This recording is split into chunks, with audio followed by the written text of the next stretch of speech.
In a natural resources constrained and fast-changing environment, where trust is paramount and civil society pays a higher attention to corporate world practices, organizations must move from incremental changes to bolder transformations in order to sustainably perform.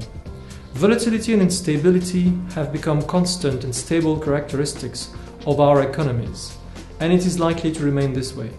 In this changing world, values such as the capacity to navigate challenges and anticipate future transformations will be increasingly in demand.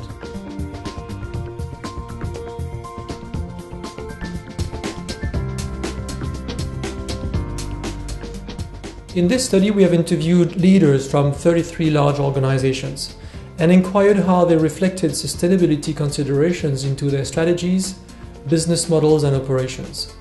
We have also discussed how they were getting ready for tomorrow's business environment, social context, natural resources availabilities. Are they ready for tomorrow?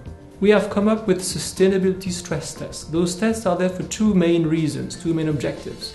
The first one is to assess the durability of a company-owned model in the light of tomorrow's world, be it in 10 or 20 years from now, or 5 years from now, or 2 years from now. And the second ambition is to assess what's actually sustainable development is the planet and people compatibility of their model. One of the key learnings of our study is that so far most companies have focused their efforts towards preventing risks, reducing costs, and protecting their brands. It seems, going forward, their efforts will move towards triggering product innovation, increasing transparency on products and operations, improving relationship with stakeholders, enriching their corporate culture, and last but not least, securing access to strategic resources for them.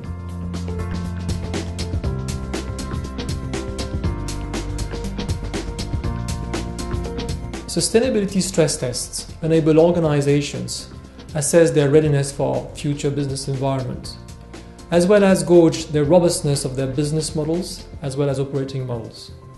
These stress tests need to be made sector-specific. Let me take some examples. One of the relevant stress tests in the fast-moving consumer goods sector asks, is your model compatible with the 9 billion people planet?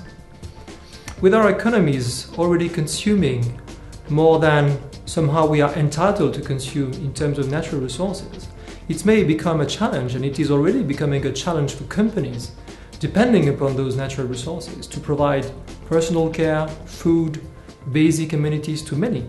So that stress test asks the real question, are you ready for tomorrow's world? If we now take an example from the financial services sector, one of these sustainability stress tests asks, are you financing tomorrow's economies and infrastructure?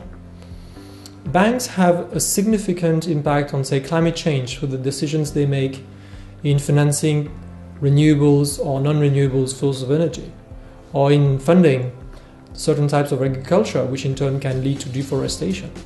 Besides those massive impacts on the environment, banks' decisions significantly improve or alter their reputations and risk profile.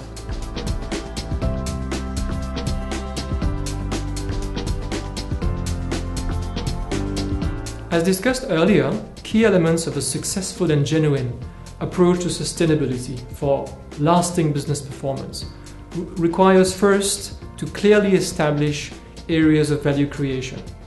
Second, it does require a prospective approach, and the sustainability stress tests are there for that matter.